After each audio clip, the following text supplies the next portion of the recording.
Afternoon everyone, কেমন আছো সবাই? আশা করি সবাই খুব খুব ভালো আছো। আবার একটা নতুন ব্লগ নিয়ে আমি পায়েল চলে আসলাম তোমাদের সামনে।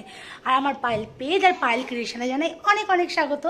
তো আজকে হচ্ছে শনিবার, আর আজকে কিন্তু ব্লগটা শুরু করছি দুপুরের পর থেকেই। প্রায় এখন 4টে বেজে গেছে, কারণ সকাল থেকে আমার একটু সময় ছিল না আজকে ব্লগ করার, ভিডিও করার। তো এখন যাব হচ্ছে গানের ক্লাস, আজকে গানের রিহার্সাল আছে। একদম দেখো আমি সেজে গুজে রেডি, অনেক দিন পর কিন্তু আজকে চুড়িদার পরলাম, অনেক দিন পর।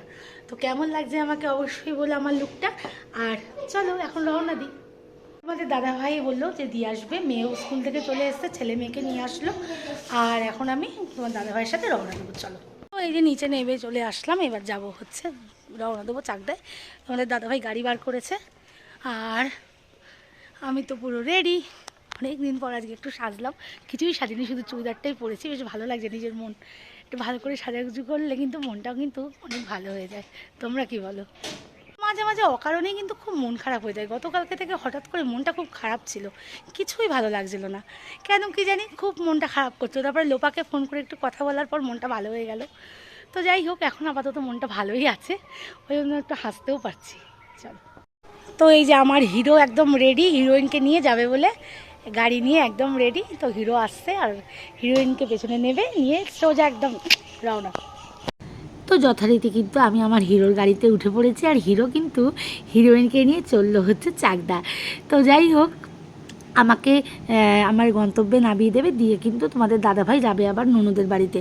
পাশেই আমার ননদের বাড়ি, তো ওখানে একটু কিছু দরকার আছে, সেই জন্য ননদের সাথে দেখা করতে যাবে। তারপরে কিন্তু বাড়ি চলে আসবে। বাড়িতেও আবার পুচকে দুটোকে রেখে গেছি, ওদেরও পড়া আছে, গুছিয়ে গাছিয়ে দিয়ে এসেছি। তো তোমাদের দাদাভাই গিয়ে আরেকটু গোছানো গাছানো বাকি আছে, সেটা কমপ্লিট করে দিয়ে দোকানে চলে যাবে।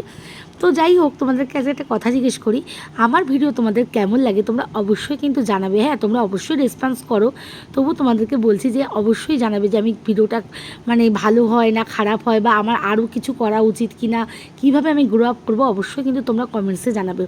আর আরেকটা কথা বলি, তোমাদেরকে আগে আমি একদিন প্রশ্ন করেছিলাম যে তোমরা কে কোথা থেকে ভিডিওটা দেখছো, অবশ্যই বলো। তো বেশিরভাগই সত্যি কথা বলতে আমার জন্মস্থান বনগাঁর, আর বনগাঁ মানেই তো আমার প্রচুর চেনা জানা মানুষ, সব নিজের মানুষ। আর সত্যি কথা বলতে আমার ছোট্ট বোন সোমাশ্রী ঘোষ, তোমরা অনেকেই আমার প্রোফাইল থেকে তাকে পেয়ে যাবে, আর তার পরিবারে অবশ্যই যুক্ত হয়ে যাবে। ভীষণ ভীষণ ভীষণ ভালো আমার ছোট্ট বোনটা। ওই বোনের জন্য একটা পরিবারে আমি যুক্ত হতে পেরেছি, এবং সেই পরিবার থেকে আমি আরও অনেক বোন দিদিদের পেয়েছি, যারা আমাকে প্রচুর ভালোবাসাতে প্রচুর সাপোর্ট করে। তোমরাও কিন্তু যুক্ত হয়ে যেতে পারো তাদের সাথে। আর আমার কমেন্ট বক্সে কিন্তু তাদের তুমি পেয়ে যাবে, যেমন মৌমিতা দি আছে, তারপরে বেবি নাথ, বেবি আর ঈশিতা, তারপরে মৃন্ময়ী, অনুশ্রীদি, টুম্পা, পূজা, বিনা, এরকম প্রচুর আছে। সবার নাম একটা ব্লকে তো নেওয়া সম্ভব না। তো যাই হোক, যা এই মুহূর্তে যাদের তাদের নাম মনে পড়লো আমি বললাম। আর আমার ভিডিওর কমেন্টসে তোমরা যাবে, প্রচুর বন্ধুদের তোমরা পেয়ে যাবে, তোমরাও কিন্তু তাদের পরিবারে যুক্ত হয়ে যেতে পারবে। ক্ষেত্রজিৎ দা আছে, এরকম প্রচুর মানুষ আছে। তো দেখো, আমি আমার গন্তব্যে কিন্তু চলে এসেছি। আজকে সবাই চলে এসছে, কারণ আজকে খুব টাইট একটা রিহার্সাল হবে, যেহেতু আমাদের অনুষ্ঠানটা প্রায় চলে এসেছে, সেই জন্য আজকে খুব ভালোভাবে রিহার্সালটা হবে, অনেকক্ষণ ধরেই হবে। তো ঠিক আছে, চলো, ভিডিওটা কেমন লাগলো অবশ্যই কমেন্টসে জানিও। আজকের মতো এটুকুই শেষ করছি। চলো, গুড নাইট, টাটা।